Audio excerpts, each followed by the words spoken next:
નમસ્કાર, સત્યમેવ જયતે લાઈવ ન્યૂઝમાં આપનું સ્વાગત છે। વડોદરા શહેરમાં રોડ, ડ્રેનેજ અને સ્વચ્છતા સહિતના વિવિધ મુદ્દાઓને લઈને મ્યુનિસિપલ કમિશનરે મહત્વની રિવ્યુ બેઠક યોજી હતી। શહેરમાં ચાલી રહેલા અને આગામી વિકાસ કાર્યોને લઈને અધિકારીઓ પાસેથી કામગીરીનો રિપોર્ટ લેવામાં આવ્યો હતો અને જ્યાં કામગીરી ધીમી છે ત્યાં તાત્કાલિક ગતિ લાવવા કડક સૂચના આપવામાં આવી છે। વડોદરા શહેરમાં રોડ અને ડ્રેનેજની સમસ્યાને લઈને તંત્ર હવે એક્શન મોડમાં જોવા મળી રહ્યું છે। મ્યુનિસિપલ કમિશનરે અધિકારીઓ સાથે રિવ્યુ બેઠક યોજી શહેરના વિવિધ વિસ્તારોમાં ચાલી રહેલી કામગીરીની સમીક્ષા કરી હતી। ખાસ કરીને શહેરમાં આવેલા ખાડાઓના મુદ્દે કમિશનરે કડક વલણ અપનાવ્યું છે। તમામ ખાડાઓ તાત્કાલિક પૂરવા અને દિવસ રાત કામગીરી કરીને રોડની સમસ્યાઓ દૂર કરવા અધિકારીઓને સૂચના આપવામાં આવી છે।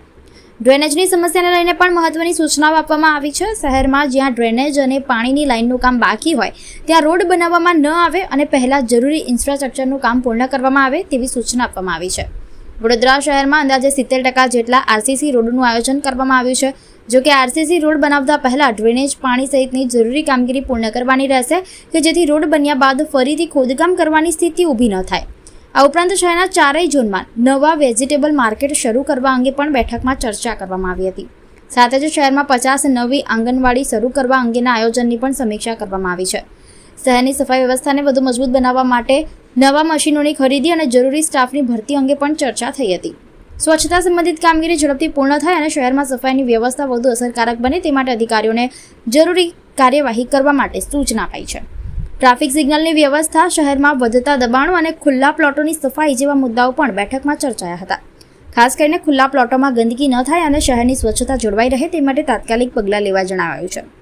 આ બેઠકમાં સ્પષ્ટ સંદેશ આપવામાં આવ્યો છે કે વડોદરા શહેરની સ્વચ્છતા અને માળખાકીય સુવિધાઓને લઈને હવે કામગીરીમાં કોઈ બેદરકારી ચલાવવામાં નહીં આવે। રોડ, ડ્રેનેજ અને સફાઈ સહિતના કામોને ઝડપી ગતિએ પૂર્ણ કરવા અધિકારીઓને સૂચના આપવામાં આવી છે। આ ઉપરાંત શહેરમાં સોલાર લાઇટની વ્યવસ્થા અને પ્લેનેટોરિયમને ફરી શરૂ કરવા સહિતના વિવિધ વિકાસ કાર્યો અંગે પણ બેઠકમાં ચર્ચા કરવામાં આવી હતી। હવે આ સૂચનાઓ બાદ શહેરમાં વિકાસ કાર્યોને કેટલી ઝડપ મળે છે અને નાગરિકોને તેનો કેટલો લાભ મળે છે તે જોવાનું રહેશે। આજે ખાસ કરીને જે સિટીની અંદર જે ખાડાઓ છે, પોટહોલ્સ ની જે કામગીરી અત્યારે જે રિપેરિંગની કામગીરી થઈ રહ્યા છે, હવે ઝોન વાઇઝ પણ અમે એઆરસી કરી રહ્યા છે। એટલે માનવ દિવસનું જે કામ અત્યારે આટલા વર્ષોથી વડોદરામાં ચાલતું હતું, માનવ દિવસ આધારે જે રોડ રિપેરિંગનું કામ એ બધું હવે પૂર્ણતામાં આવી ગયું છે। હવે ચારો ઝોનમાં પ્રોપર 4000 MPનું પ્લાન્ટ ચાલુ કરીને એઆરસી આપવામાં આવી છે। એટલે હવે જવાબદારીપૂર્વક તમામ કોન્ટ્રાક્ટર્સની કામગીરી કરવાનું રહેશે। કાલે એની ફિલ્ડ વિઝિટમાં પણ અમે જવાના છે, કેવી રીતે કામ ચાલુ થયું છે, કેવી રીતે એ લોકોનું ઓર્ગેનાઇઝેશન છે, બધા ફિલ્ડ વિઝિટમાં પણ કરવાના છે।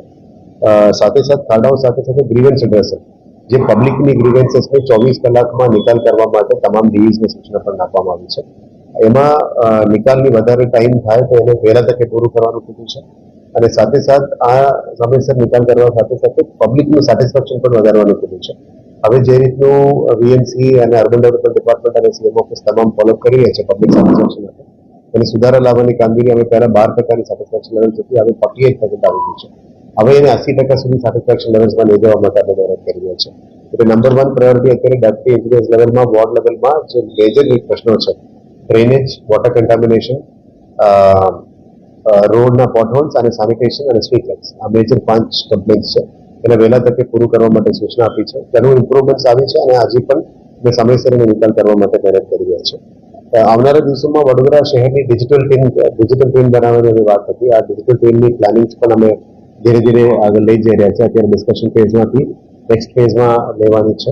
એટલે ફ્યુચરમાં ટ્રાફિક ફ્લો, લેમિનાર ફ્લો, વિશ્વામિત્રીની flows, water management, flood management અને આઉટર ઉપર બધું કામગીરી કરવાના છે। પણ બેસિક પાયાના સુવિધાઓની મ્યુનિસિપલ સર્વિસીસથી પહેલા કરવાનું છે। શુદ્ધ પાણી, ડ્રેનેજ લાઇન્સ, સારા રોડ્સ, આ બધાને ઇન્ટિગ્રેટ કરીને નેક્સ્ટ ફ્યુચરિસ્ટિક ડેવલપમેન્ટ માટે આ કરવાનો છે। આવનારા દિવસોમાં વડોદરાની એક વિઝન ડોક્યુમેન્ટ પણ બનાવવાની હતી, જે 2047 વિઝન ડોક્યુમેન્ટ છે। એ પણ અલાઇન કરીને આવનારા દિવસોમાં આ વિઝન ડોક્યુમેન્ટને અલાઇન કરીને દર વખતે બજેટિંગ, પ્લાનિંગ અને ફ્યુચરિસ્ટિક ડેવલપમેન્ટ થાય એ રીતે પ્લાનિંગ પણ કરવાનું નક્કી કર્યું છે। આવનારા દિવસોમાં 4 ઝોન પર વેજીટેબલ માર્કેટ્સ બનાવવાની જે કામગીરી છે એ પણ ધીરેથી આગળ વધી રહ્યા છે અને હવેથી દરેક વોર્ડમાં પણ વેજીટેબલ માર્કેટ બનાવવાની આજે નક્કી કર્યું છે। આવનારા દિવસોમાં વોર્ડ વાઇઝ વેજીટેબલ માર્કેટ્સ પણ અમે બનાવવાની પ્લાનિંગ છે, કામગીરી લેવી છે। આંગણવાડીઝમાં 50 આંગણવાડી, નવા આંગણવાડી બનાવવાની કામગીરી પ્રગતિ હેઠળ છે। આમાં 8 પ્રગતિ હેઠળ છે, 23નું નવું ટેન્ડર આવી ગયું છે અને બાકીનું 27 આયોજન હેઠળ છે। એટલે આ વર્ષોની 50 આંગણવાડી જે બનાવવાની જાહેરાત કરી હતી એ પણ પ્રગતિ હેઠળ લેવાની વાત છે। ટૂંકા સમયમાં વડોદરા મહાનગરમાં જે મશીનરીની અભાવ હતી ડ્રેનેજની કામગીરીમાં, વોર્ડની કામગીરીમાં, સ્વીપિંગમાં અને ડિસિલ્ટિંગમાં બધાની જે મશીનરી છે આવનારા દિવસમાં વધારે મશીનરીઝ ખરીદીને સિટીની મોડર્નાઇઝ ઇક્વિપમેન્ટ્સ લાવવાની જે વાત હતી એના ઉપર પણ ભાર મૂકવામાં આવે છે. ગાર્ડન ડિપાર્ટમેન્ટમાં અને હેરિટેજ ડિપાર્ટમેન્ટમાં પણ જે સિવિલ કામો છે એ પણ વધારે અત્યારે ચોમાસા પછી વેગ આપવા માટે અમે નક્કી કરીને આગળ વધવાના છે. આવનારા દિવસોમાં નેશનલ ક્લીન એર પ્રોગ્રામ અંતર્ગત એર પોલ્યુશનને કોમ્બેટ કરવા માટે મોન્સૂન પછી જે પણ બુઝર્સ છે, ફોગિંગ મશીન્સ છે, રોડ ક્લીનિંગ મશીન્સ છે, આ બધું પણ લાવવાની કામ પ્રગતિ હેઠળ છે. સાથે સાથે ચારો ઝોનલ એન્જિનિયર્સને એ સૂચના આપી છે કે પ્રાયોરિટીમાં આવનારા 10 થી 15 દિવસ મેક્સિમમ તમે ખાડા પુરાવાનું કામગીરી કરો. દરેક સર્કલ્સમાં મોટા ભાગમાં ખાડાઓ આવી ગયા છે. દરેક સર્કલ્સમાં કામગીરી સુધારવા માટે પણ કીધું છે. કામગીરી પણ સ્કેલ વધારવા માટે પણ કીધું છે. દિવસ અને રાતમાં પણ કામગીરી કરવાની સૂચના આપી રહ્યા છે એક્સિડન્ટ દિવસે. ગઈકાલે થોડું પોલિટિકલ રજૂઆત આવેલી હતી કે અત્યારે જે મહાદેવ મંદિરોની જે તલાવ વિઝિટ છે એ તલાવનું શુદ્ધિકરણ કરવાનું છે અને જ્યાં જતા રોડમાં પણ રોડની હાલત થોડી ખરાબ છે તે સુધારવા માટે પણ કીધું છે. એટલે આના ઉપર પણ કામગીરી કરવા માટે અત્યારે સૂચના આપવામાં આવી રહ્યા છે. પછી બ્રિજેસમાં પણ આપ જોઈ શકો છો માટી ભરાઈ ગયું છે અને બ્રિજેસની માટી ક્લિનિંગનું કામ પણ અમે ટૂંકા સમયમાં શરૂ કરી દેવાના છે. સાથે સાથે વ્હીકલ પુલમાં હવે પ્રગતિ હેઠળ આવી ગઈ છે કે ચારો ઝોનમાં નવા વ્હીકલ પુલ્સ બનવાની જે તૈયારી છે એ પણ આગળ વધી જવાના છે. સોલર ટ્રીઝ અમારા ઓલમોસ્ટ 3 સોલર ટ્રીઝ લાગી ગયું છે. એટલે ટૂંકા સમયમાં સોલર ટ્રીઝનું પણ અમે પદાધિકારીઓ સાથે મળીને તારીખ નક્કી ઉદઘાટન પણ કરવાના છે. જેનાથી ગ્રીન એનર્જીની જે પુશ સિટીમાં છે એના ઉપર અમે ભાર મૂકી રહ્યા છે. આવનારા દિવસોમાં કેનાલ રૂફટોપની જે વાત છે 8 મેગાવોટ એના ઉપર પણ અત્યારે ડિપ્લેસ સ્ટેજમાં આવી ગયું છે. આજે પ્લાનેટોરિયમની પણ વાત થઈ. પ્લાનેટોરિયમમાં નવું પ્લાનેટોરિયમની ટેલિસ્કોપ મૂકવાની પણ અત્યારે પ્રગતિ હતી છે. અને 4 વર્ષથી બંધ હતી અને પ્લાનેટોરિયમને ફરી લાઈફમાં લાવવા માટે પણ નક્કી કરીને કામગીરી આગળ વધી રહ્યા છે અને ખોજ મ્યુઝિયમ ઉપર પણ આજે ચર્ચા કરીને અમે આગળ વધવાના છે. સ્ટ્રીટ લાઇટ્સમાં પણ નવું સ્ટ્રીટ લાઇટ્સ કરવાની જે જગ્યામાં અભાવ છે ત્યાં પણ કરવાના છે. 27 નવા જગ્યામાં ટ્રાફિક લાઇટ્સનું કામ પણ પ્રગતિ હેઠળ લઈ લેવાના છે. ટેન્ડર ફેઝમાં છે. એ ટૂંકા સમયમાં વડોદરા શહેરનો જે યુ વિસ્તાર છે, ઓજી વિસ્તાર છે, ત્યાં ટ્રાફિક સિગ્નલ્સ નથી, ત્યાં પણ ટ્રાફિક સિગ્નલ્સ મૂકવા માટે અમે ઓલમોસ્ટ 27 લોકેશન્સમાં કામગીરી પણ શરૂ કરી દેવામાં આવશે. સાથે સાથે સિટીની અંદર બોલીવાર્ડ્સ અને આપ સ્ટ્રીટમાં ફૂટપાથ ઉપર જે એન્ક્રોચમેન્ટ જોઈ રહ્યા છો, એન્ક્રોચમેન્ટ બધા લારી ગલ્લાઓ આવી જાય છે, ગાડીઓ પાર્કિંગ થાય છે. એટલે ફૂટપાથમાં જે સુપ્રીમ કોર્ટનું રૂલિંગ છે તમામ ફૂટપાથને ખુલ્લું કરો લોકોને ચાલવા માટે. એટલે આ ફૂટપાથને ખુલ્લું કરીને ઇલીગલ પાર્કિંગ અને ઇલીગલ એન્ક્રોચમેન્ટ ના થાય એના માટે બોલીવાર્ડ્સની પણ અમે અત્યારે મૂકીને કામગીરી કરી રહ્યા છીએ.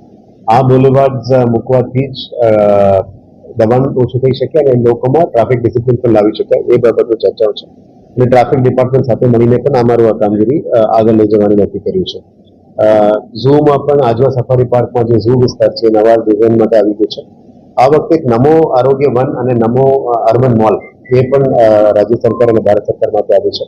ટૂંકા સમયમાં એનું પણ પ્લાનિંગ શરૂ થઈ ગયું છે. લિનિયર પાર્કના સાથે સાથે નમો આરોગ્ય વન પણ લેવાના છે અને નમો આરોગ્ય મોલ પણ નમો અર્બન મોલ પણ લેવાના છે.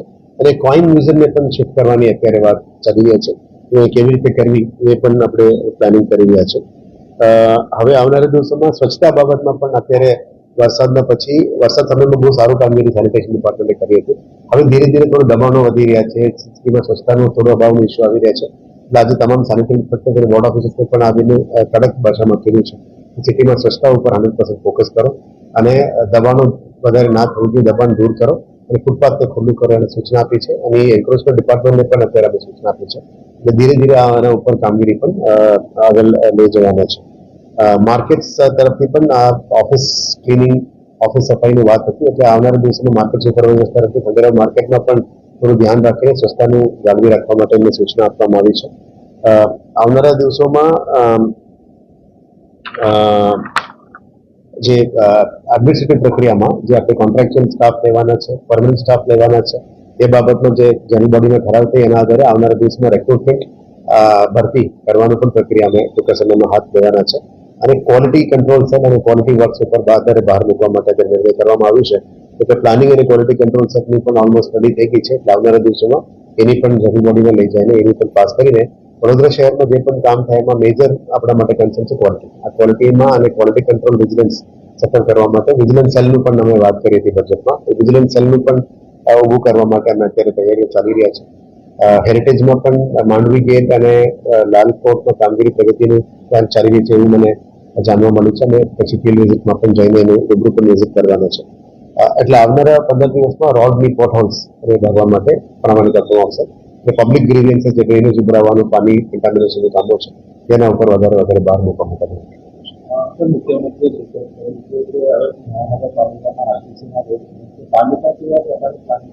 અમે ઓલમોસ્ટ 80-20 નું પ્લાનિંગ કરી રહ્યા છે. 70% ની આજુબાજુ આરસીસી રોડ બનાવવાની પ્લાનિંગ ચાલી રહ્યા છે. પણ આરસીસી રોડ બનાવવાથી જે 20 થી 25 વર્ષ તૂટે નહીં, પણ આરસીસી રોડ એકવાર બનાવ્યા પછી એને તોડી પણ ના શકે.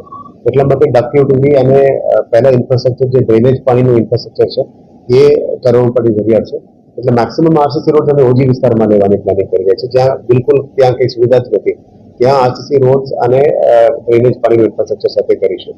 અને જે બાકી 20% છે રોડ રિકન્સ્ટ્રક્શન, રોડ રિપેર અને નાના રોડ કરવા માટે પ્લાનિંગ કરી રહ્યા છે. હવે 4 ઝોનમાં એઆરસી કોન્ટ્રાક્ટ આપી દીધી છે આખા વર્ષ માટે રોડ રિપેર માટે. હવે રોડ રિપેર અને રિકન્સ્ટ્રક્શન એનાથી થશે. હવે નવું રોડ અને 18 મીટર નીચેનો રોડ હવે ઝોન વાઇઝ પણ પ્લાનિંગ કરીશું અને 18 મીટર ઉપરવાળો પ્રોજેક્ટ ડિપાર્ટમેન્ટમાં કરીશું અને ફરી એક એઆરસી કરવું પડે આરસીસી માટે.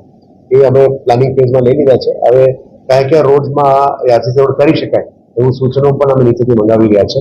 કારણ કે આ રેન્ડમ રોડમાં ના કરી શકાય આરસીસી રોડ, કારણ કે ડક્ટિવિટી સિસ્ટમ ત્યાં નથી. ત્યાં ફ્રેશ ડક્ટિવિટી સિસ્ટમ કરીને આરસીસી રોડ બનાવવો પડશે. મોટાભાગમાં ફ્રેશ ઓજી વિસ્તારમાં અમારી ફોકસ રહેશે અને જે જગ્યામાં વારંવાર રોડ તૂટે છે એ રજૂઆતો વધારે આવે છે ત્યાં અમે આરસીસી રોડ કરવા માટે